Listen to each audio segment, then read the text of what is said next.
You can never be too safe while walking around campus. I'm Morgan Malarski, and straight ahead on WVU News, I'll tell you how one app is bringing safety to the next generation. I'm Tristan Tillman, and straight ahead on WVU News, I'll tell you how Help for West Virginia is helping curb the Mountain State drug epidemic. A U.S. senator is teaming up with the sheriff's departments across West Virginia to fight the opioid crisis. I'm Kristen Toole, and coming up, I'll tell you how a plastic bag is keeping drugs out of your neighborhood. Our Emmy Award-winning WVU News starts now.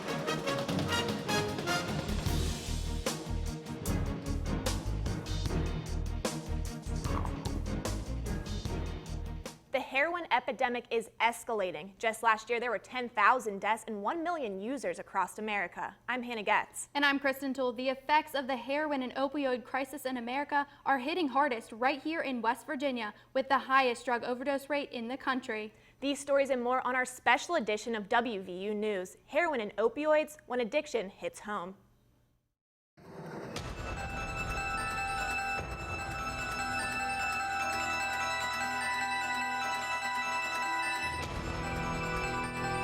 Many heroin addictions in West Virginia stem from opioid addictions. That means prescriptions from doctors are just as dangerous as heroin. That's right, Hannah, and United States Senator Joe Manchin is stepping in to help his home state. I recently spoke with him about a new initiative to help fight the prescription drug problem right here in West Virginia. Senator Joe Manchin recently announced he's working with Mallinckrodt Pharmaceuticals to bring prescription drug deactivation pouches to West Virginia. These will ensure proper disposal of unused and outdated drugs. Senator Manchin says the time to act is now. We have a chance to make a difference. West Virginia has a chance to be a real leader here, to help a country that's the most addictive country in the world. Many times doctors prescribe 30 days worth of pills for pain that might only last a few. That means pills like these can end up in the wrong hands if you just throw them away in your household garbage. So how do these deactivation pouches work? Put old prescription drugs into the pouch, fill it with water, shake it, and throw it away. During this process, a powder substance inside the pouch deactivates the drug. One thing that it does do is take away the excuse for somebody that I didn't have anything that I could do with them, or I didn't know what I could do with these things. These are going to be readily available. There should be plenty of them. According to Senator Manchin, the United States is consuming 80% of all the opiates produced in the world. I'm not here blaming people. I'm here trying to prevent it from happening and try to cure the problem, and it's a health hazard we have right now. 55,000 deactivation pouches will be coming to West Virginia, and 1,000 will be delivered to each county in the state. Here in Morgantown, residents will be able to pick up those deactivation pouches at the Monongalia County Sheriff's Department. The address is at the bottom of your screen. And Kristen, I know that the deactivation pouches are expected to be delivered to the Sheriff's Office by the end of this year. Collegiate recovery programs are leading the way to help students cope with addiction, and WVU has hit the ground running with their new program. The WVU Collegiate Recovery Program is in their first year of operation. Their mission is to establish a community for the purpose of drug addiction. The Serenity Place, located on the Evansdale campus, is giving students a safe place to work on recovering from drug and alcohol addiction. The house holds meetings 3 times a week, and over 50 people have already come to take advantage of the resources offered. WVU offers additional resources for students to feel safe on campus, and not just from drug and alcohol abuse. Morgan Malarski joins us now from Social Square with the latest in social media and pop culture news. Morgan. Peer pressure is one of the main reasons college students abuse drugs, but now WVU has developed a way for students to feel safe in the community. I looked into how this free app is bringing campus security to a whole new level. LiveSafe is a smartphone application designed to make it easier for students and faculty to interact with campus security 24/7. The app lets you report anonymous tips or information to university police about recent or ongoing incidents. You can take a picture, or you can video, or you can just send a plain text to the LiveSafe app, which comes straight to our dispatch office, and from there they will take the message and relay it to the officers. So there's only seconds before someone responds. It's very quick. LiveSafe gives users access to transportation, emergency, and health services right at their fingertips. When you download LiveSafe, you sign up with your name and information. If you want to report a tip, simply tap on Report Tips.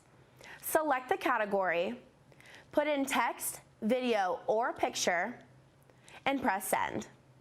The app's most important feature lets you track friends walking around campus with its geo-tracking, making sure they get to their destination safely. LiveSafe app is a great idea for anyone who wants to remain anonymous while in a sticky situation.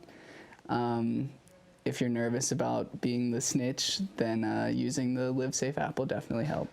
With LiveSafe, officials are able to quickly identify and assess threats, prevent crimes, and save lives. WVU officials are urging students and faculty to install the app to their phones. LiveSafe is free to download in the App Store. Kristen and Hannah, back to you. Drug overdose deaths are skyrocketing among teens in America, Kristen. In fact, the death rate has doubled among young adults in the past decade. Tristan Toman went to Charleston and joins us from Studio B at the Media Innovation Center to tell us more. Tristan? Thanks, Kristen and Hannah. West Virginia schools now have the option of stocking naloxone, also known as Narcan, in the case that a student would experience a drug overdose in school. The medication could literally save the life of a student who has only minutes before brain damage or even death. In September, the West Virginia Board of Education approved for all schools in the state to carry naloxone, the life-saving medication that can reverse a drug overdose. However, Cabell County schools have been carrying this medication for the past year after receiving a special waiver to do so. But we have, unfortunately, got a small population of high school students that have developed a habit. And we're afraid that those are the students that grow into the young adults that are using heroin. In some West Virginia towns such as Huntington, police and first responders are seeing as many as 20 overdoses each week. According to the Institute of Drug Abuse, 7 out of 10 non-medical using teens combine prescription opioids with other substances. Of the teens that did report co-ingestion, 24% said that they used marijuana, while 15% said that they were under the influence of alcohol.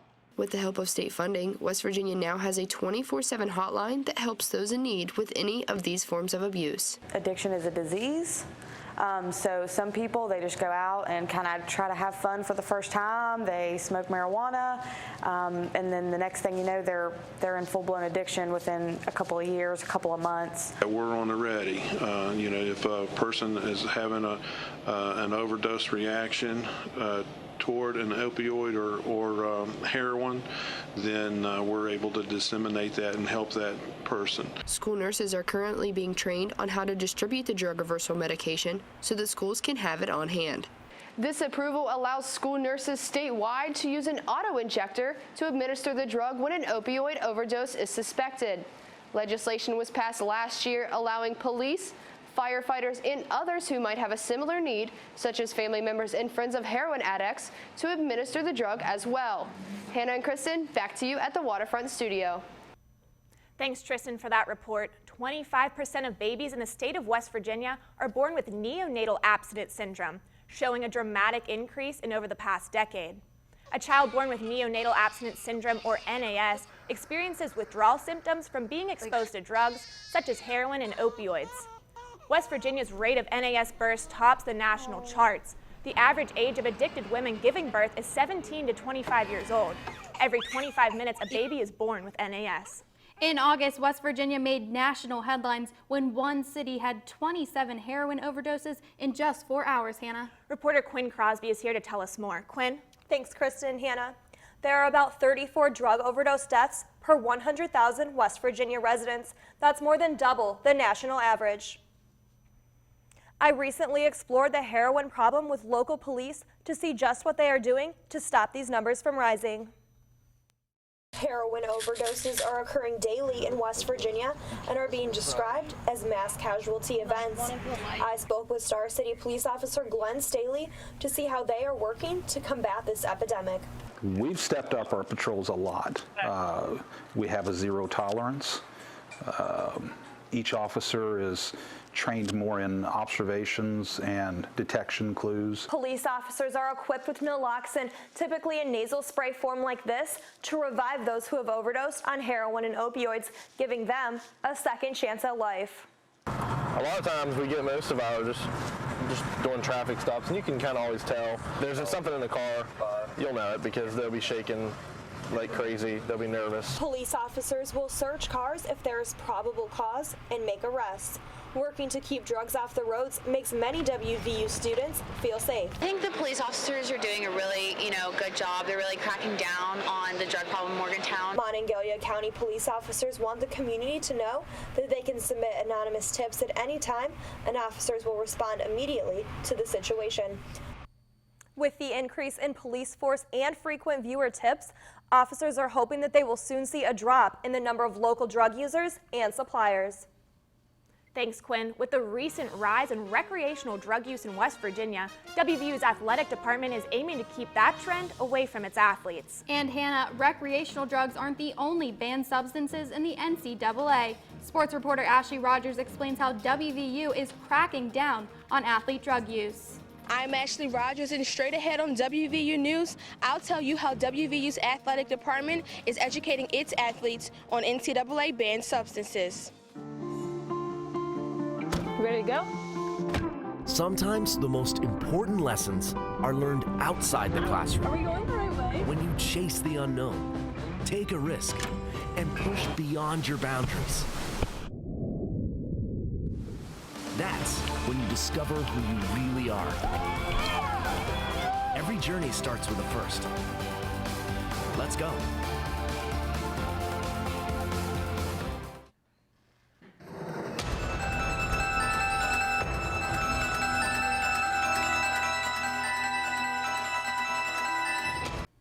Welcome back to our special edition show, Heroin and Opioids When Addiction Hits Home. The NCAA reports that about 60% of student athletes agree with drug testing. Sports reporter Reagan Bailey is here to tell us more. Reagan? Thanks, Hannah and Kristen. The NCAA implemented its own drug testing policies in 1986. Since then, many schools have put their own policies into place. WVU has had its own drug testing policy for over 20 years, and it aims to educate, test, and treat athletes. Sports reporter Ashley Rogers learns more about the university's program. WVU's athletic department strives to uphold the integrity of competition while maintaining its athletes' best interests. Its drug screening program also aims to educate student athletes on NCAA banned substances, consequences, and their effects on an athlete's body and game. And so I think it's important for athletes to know what the potential side effects are from drugs, what the potential effects are, and to know that there are some that are illegal and that you have to follow the rules, whether it be our own internal rules or the rules of drug use in general. Before any student athlete can step on a court or field like this one, they're expected to sign this consent form stating they understand WVU's drug testing policies and consent to being tested. But what do some students think of the drug policies put into place for athletes? To me, PEDs are steroids, stuff that helps you advance in the sport and how you play.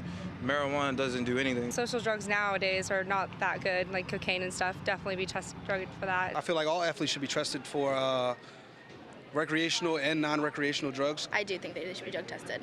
While the NCAA and Big 12 only tests for performance-enhancing drugs, WVU student athletes are randomly tested throughout the year for both performance-enhancing and recreational drugs. From our standpoint, not only do we check for performance-enhancing drugs, we're concerned about athletes that may be on drugs that are not detrimental to their health, perhaps like marijuana or other those type of drugs.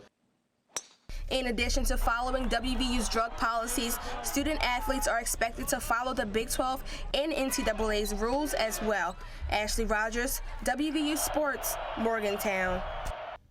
Studies show that Division III athletes are more likely to use drugs compared to Division II or Division I athletes. Hannah and Kristen, back to you.